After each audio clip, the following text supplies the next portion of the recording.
বন্ধুগণ, সাথী যারা আজকে সন্তোষপুর মোড় থেকে আমডাঙ্গার বিডিও অফিস পর্যন্ত এলে তাদেরকে আইএসএফ এর পক্ষ থেকে, পশ্চিমবঙ্গ রাজ্য কমিটির পক্ষ থেকে সংগ্রামী অভিনন্দন।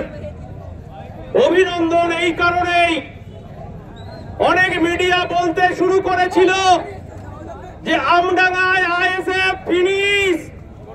মিডিয়াকে বলে যাচ্ছি আর তৃণমূলের দালাল বন্ধুদের বলে যাচ্ছি,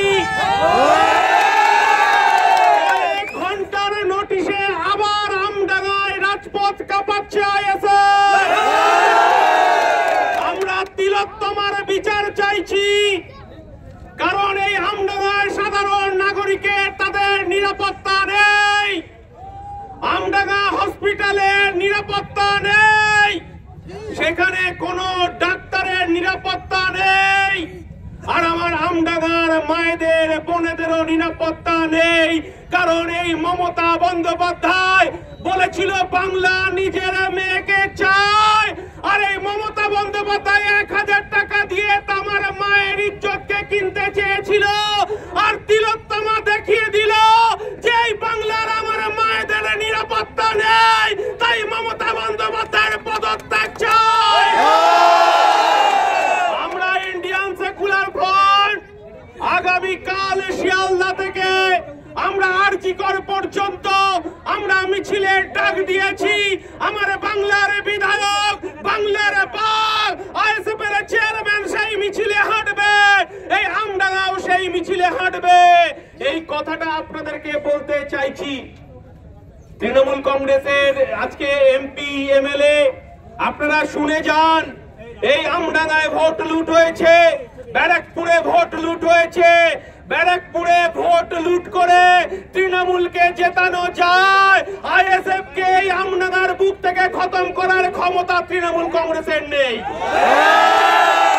আমরা বলতে চাইছি, এই পশ্চিম বাংলার মানুষ, এই পশ্চিম বাংলার আর মামার মা বোনেরা রাত জেগে পাহারা দিয়েছে। স্বাধীনতা দিবসের আগে সারা বাংলার আমার মায়েরা রাত জেগেছে তার পরিবারের কন্যা সন্তানের নিরাপত্তার জন্য।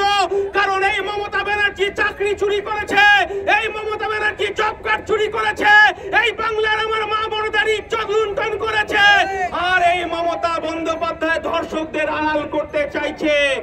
মমতা বন্দ্যোপাধ্যায় কিন্তু উত্তর দিতে হবে। কালকে দেখলাম ছাত্র সমাবেশে মমতা বন্দ্যোপাধ্যায় আমার বাংলার মায়েদের হুমকি দিচ্ছে, আমার বাংলার ভাইদেরকে হুমকি দিচ্ছে। মমতা বন্দ্যোপাধ্যায় আপনি শুনে রাখুন, আপনার শেষের শুরু। আইএসএফ রাস্তায় আছে, আগামীকাল রাস্তায় থেকে আপনাকে বুঝিয়ে দেবে আগামী 26 সাল আপনার জন্য পশ্চিমবঙ্গ আর নিরাপদ নয়। আপনার আগে থাকতেই আপনার পদত্যাগ চাইছি, কারণ এই বাংলাটাকে আপনি জঙ্গলে রাজত্ব করেছেন, খুনি সন্ত্রাসবাদীদের রাজত্ব করেছে, আপনি লুটেরাদের রাজত্ব করেছে। তাই 26 সালের আগেই আপনাকে বিদায় নিতে হবে এই বাংলা থেকে।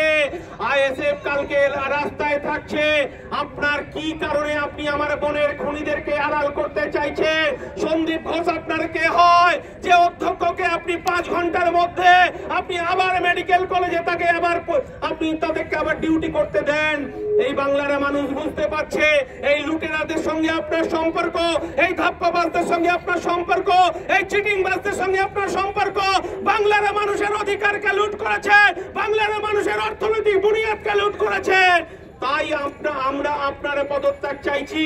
আপনি পুলিশ মন্ত্রী হিসেবে ব্যর্থ, আপনি স্বাস্থ্যমন্ত্রী হিসেবে ব্যর্থ, আপনি শিক্ষামন্ত্রী হিসেবে ব্যর্থ, আপনি শিক্ষা দপ্তরে জেলে পাঠিয়েছেন, এই বাংলার মানুষ দেখেছে। আপনি শিক্ষা দপ্তর জেলে, খাদ্য দপ্তর জেলে, আর আপনি স্বাস্থ্য দপ্তর থেকে আঁকড়ে রেখেছে। আমরা জানি কোটি কোটি টাকার দুর্নীতি আপনি করেছেন। তাই মমতা বন্দ্যোপাধ্যায় আপনাকে পদত্যাগ করতে হবে। তাই এই কথা বলে সবাইকে আমার আমডাঙ্গার যারা আজকে কর্মীরা আমার রাস্তায় হাঁটলে আবার বুথে ফিরে যান, আবার বুথে গিয়ে দুর্গ তৈরি করুন, আমার মা বোনেদেরকে নিয়ে রাস্তায় থাকুন। মমতা বন্দ্যোপাধ্যায় পদত্যাগ চাই।